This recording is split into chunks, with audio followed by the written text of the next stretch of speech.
Hey, freaks and friends, welcome to day 15 of the Dirty One Days of October. The daily content continues with the 45 years of Halloween celebration. Today we're doing another little list here. As you can see by the title, you remember on day 10 we did a top 10? Well, it's day 15, so we're doing a top 15. It was almost a top 31, believe me. We dodged a bullet there. Anyway, let's get to this list. We're going top 15 characters in the Halloween franchise. Make sure to stab that subscribe button and slash that bell icon so you don't miss out on this daily Halloween content all through the month of October. Alright, so looking at the top 15 characters in the Halloween franchise was actually a little bit more of a challenge. As you guys heard in the intro there, I was saying how it was almost a 31 characters video.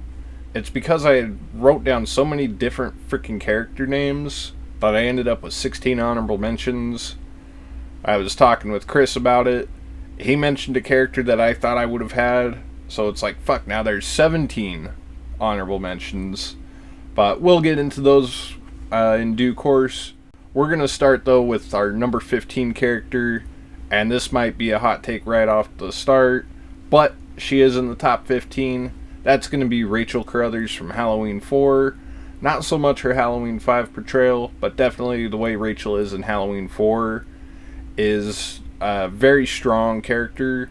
The way she's willing to put everything on the line to protect Jamie, I think, is pretty noble of her, especially when we saw how she was at the beginning of the film, where she was a very sort of self-centered teenager. It's kind of funny that everybody wants to hate on Tina for that. Tina ended up, putting everything on the line to save Jamie, just like Rachel did. I'm just saying, there's some similarities there. But no, Rachel Carruthers, number 15, pretty good character, not my favorite, but she's in the top 15, guys. Be happy with that. Looking at number 14, this is a character that I honestly thought I would have had higher. I don't know, maybe some people wouldn't even have this guy on the list, but that's going to be Connell Cochran from Halloween 3. This guy is just almost the purest evil that there can possibly be in the world.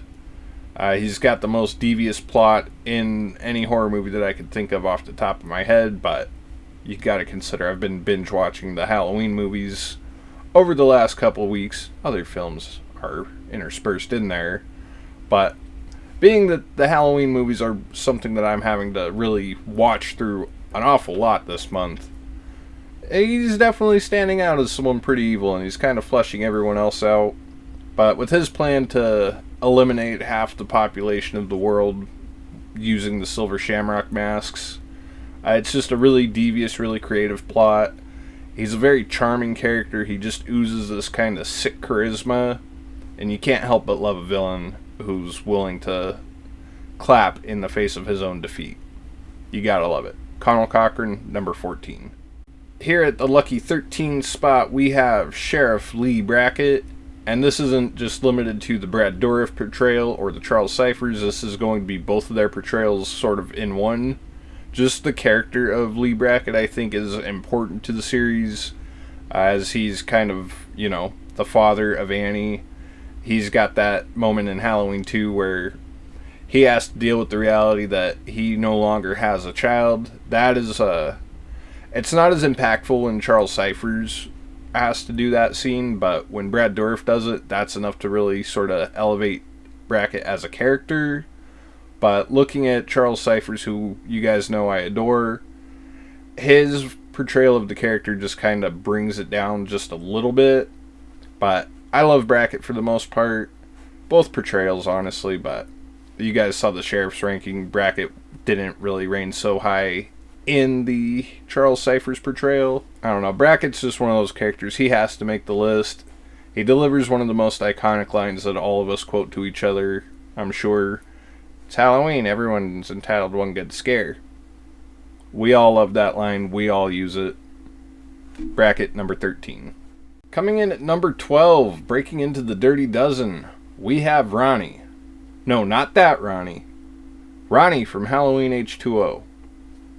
LL Cool J's Ronnie, you guys saw yesterday, he's a smut author. And I approve of that. I love that idea. It's silly. It's the one thing that his character really has going. But he delivers some pretty fun moments to the film. Of course, whenever the scene with him and Josh Hartnett when he's wanting to get out, have the off-campus lunch, and go shopping and all that stuff. Just that little interaction where he's on the phone with his wife, and she's like, "Oh, you better not get your ass fired," and he just muffles the little fucking the receiver on the phone there. I don't know. It's just a fun character, and just seeing how he survives what should have been a definite death scene, you got to give him extra credit there. Coming in at number 11, this is a character I was actually surprised by not putting higher on the list. It just so happened that the characters that were above this one I just liked a little bit more. And that's going to be Sheriff Meeker.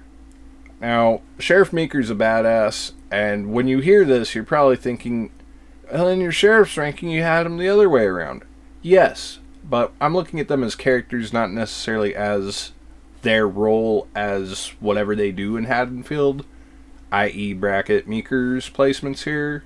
But Sheriff Meeker is a character who's just really rough around the edges, but he really wants what's best for his town, what's best for him and his daughter, obviously, at the end of the day. I just think he's a pretty badass character, one that he's definitely one of the high points, I think, in Halloween 4, which is a film I'm more or less mixed on. But Sheriff Meeker's one reason to always go and check that out for. And, yeah, the way he has his shotgun just blasting Myers, you're immediately in badass territory there. Like, think of all the great characters who use shotguns. You got Reggie Bannister, you've got Ash Williams, just those two with Sheriff Meeker. Who rocked the shotgun better? I know a lot of you guys are going to say Ash. I personally am going Reggie Bannister on that. But anyway, back to the Halloween characters. Coming in at number 10, this is an amazing choice. This is going to be my boy Bud from Halloween 2. He's a minor character, probably one of the least significant of the bunch on this list, honestly. But he's one of those characters, you know, his sole purpose is just to try and get his nut off. He may not succeed, but he definitely delivers one of the funnest moments in the series with the Amazing Grace Come Sit on My Face bit. And just the way he's sort of giving that jock, like, fatherly advice to Jimmy about, you don't want to mix up with patients. Nurses, though. Yeah, you want to fuck nurses. You don't want to deal with patients, though. It's bad news. It never ends well. I don't know. Bud is like one of the most interesting minor characters in a film, but there's a few others that are also in that sort of category. But Bud's just a fun character all around.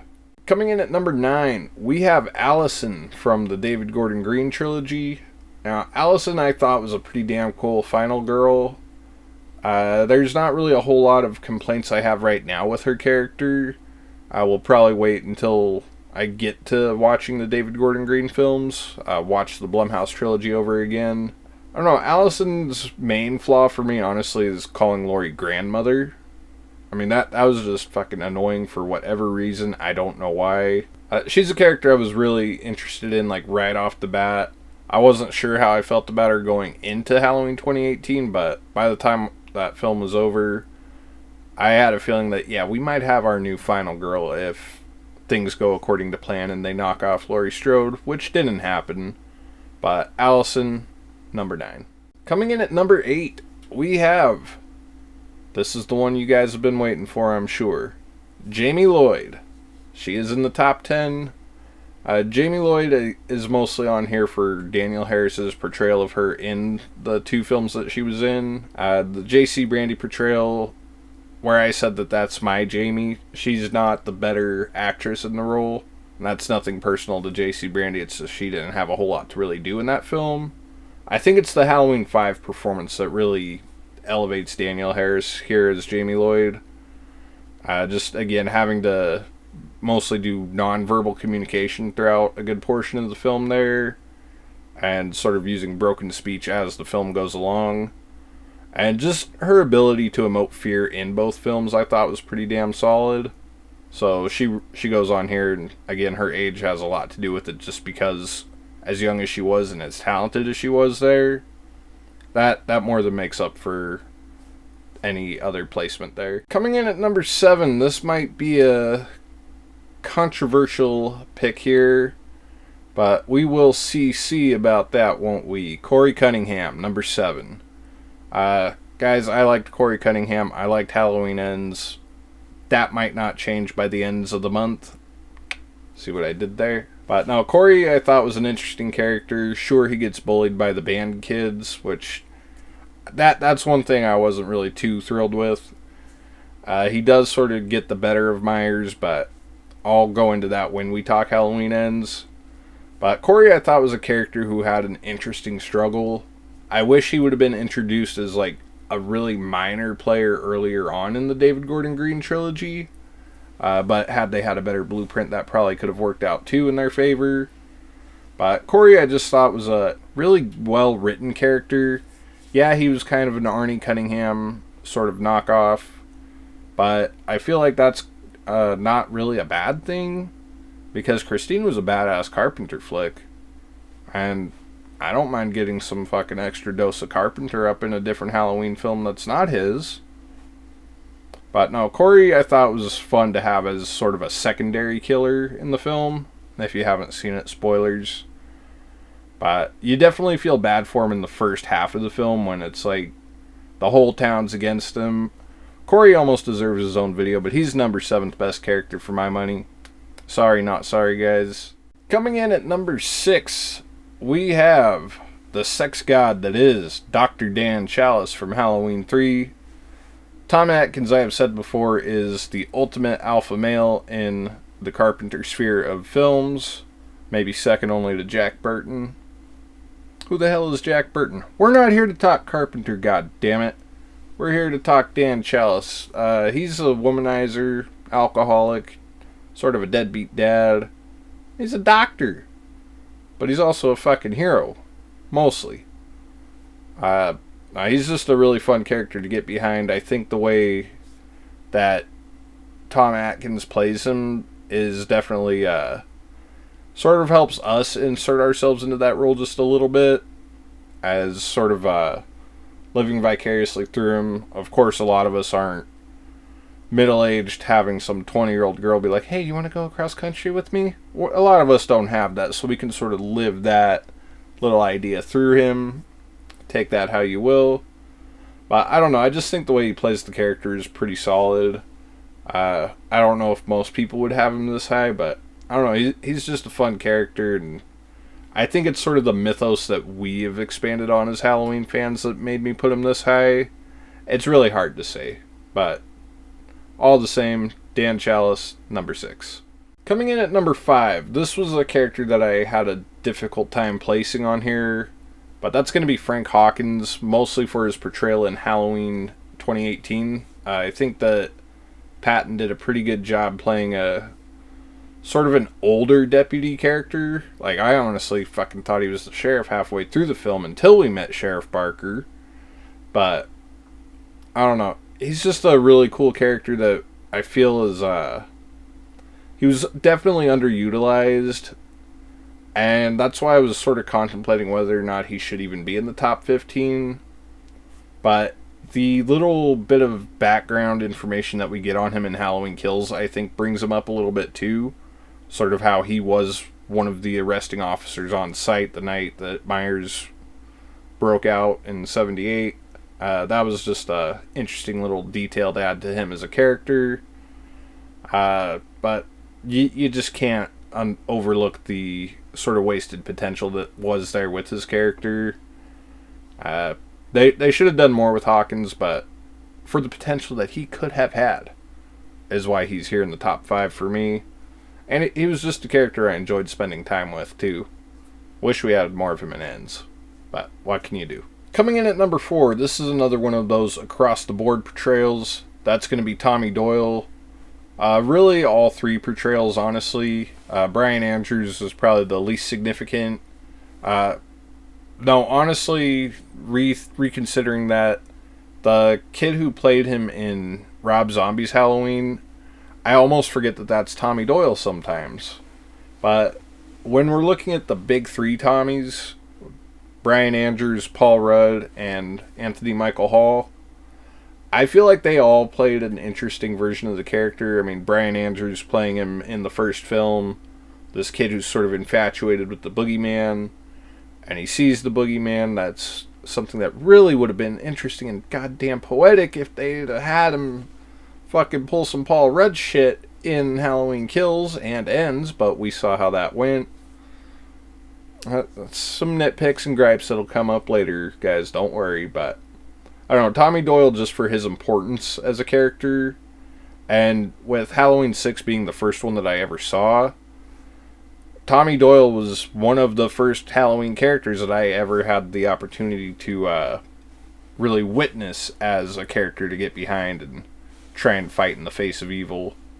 And, I mean, he whooped Michael's ass at the end of Curse of Michael Myers, too, and I liked Paul Rudd's portrayal. I mean, you guys probably know that already. But yeah, Tommy Doyle, number 4. Hate the way he went out in Halloween Kills. So we're down to the top 3, and there are 3 big characters whose names have not been dropped yet. Are they going to be in the top 3?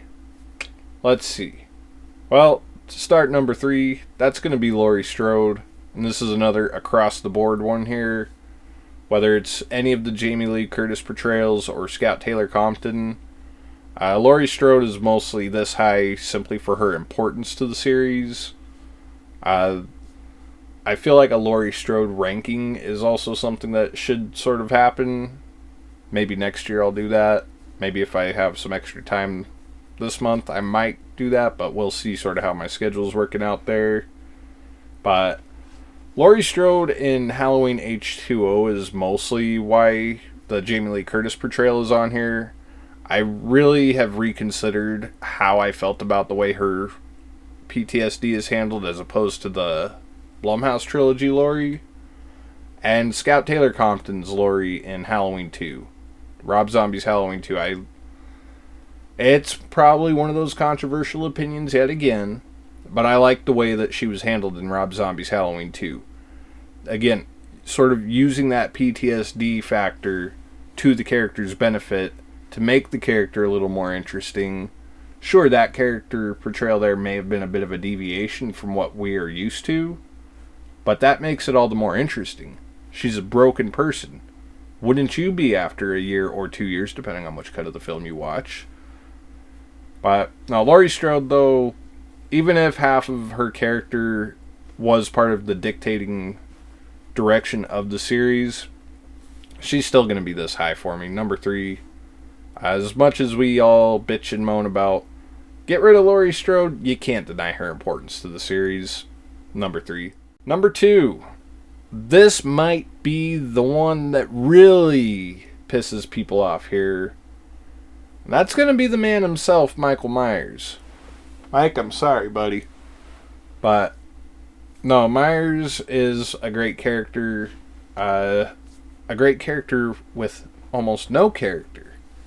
What to say, really, about Myers that hasn't been said? I mean, he's the best of the big 3. That's my objective reality there. Of course, that's really subjective opinion. But, honestly, Myers is second place only because of who is number 1. But Myers is the guy who has always scared me out of the big 3. He's the one that I think is the most interesting because we know so little about him for the most part. Of course, the sequels do kind of delve into sort of reasons and explanations for how, why, what, and all that fun stuff that some people don't want to know. Sometimes I want to know that, sometimes I don't. It really depends on if I'm in the Halloween franchise mode or if I'm in that Carpenter one and done mode. It really depends for me, but Myers just missed out on number 1 because that is going to be Dr. Sam Loomis. Loomis is the Van Helsing to Myers Dracula. He's the character who we follow for the first 6 films minus 3, and he's just a very interesting character. The way we sort of see him start off as a somewhat normal guy who is afraid of this young man and slowly starts to lose his grip on his own sanity as he survives and nearly dies and survives again. Just all these different encounters with Myers until it's time to fucking face him down one last time. The send-off that he got in Halloween 6 was as good as we could have gotten, all things considered there. But Donald Pleasance didn't really put in a genuinely bad performance in the series. But there were some where it just wasn't up to that standard that he should have been at, considering the level of the character. And he's got some of the sickest monologues in horror, too. You can't deny that. And then we have Malcolm McDowell as Dr. Loomis. Say what you will about him. I think it was an interesting direction that they took with him in Rob Zombie's Halloween 2. I sort of like that they did that same thing. Like, they sort of dropped little inklings of that in Rob Zombie's first Halloween. But both men are terrific actors, and they really brought that character to life. And, I don't know, Dr. Loomis is the character that was really the heart of the franchise. I mean, none of the Halloween films were the same after Donald Pleasance died. Like, honestly, you watch Halloween 1, 2, 4, 5, and 6, it's a whole different vibe than the rest of the series. And it's a presence that is definitely missed, and the impact is felt. But, yeah, that is the number one character for me, Dr. Loomis. So before I post up a quick ranking just to do a recap, I will run through some of the honorable mentions here. We had Marion Chambers, Deputy Hunt, Linda, either version of Annie, Vicky from Halloween 2018, Ronnie, yes, that white trash Ronnie, Joe Grizzly, bitch, Julian and his nasty ass toenails, Barry Sims, because that guy was a fun little bastard, Brady, Wade, Kelly Meeker, Big and Little John, Ishmael, the Danny Trejo character, Dana and Aaron, and Ben Tramer was kind of on there, and the one that got away is Kara Strode. I wanted for her to be in the top 15. I wanted her to be in the 16 of the honorable mentions there.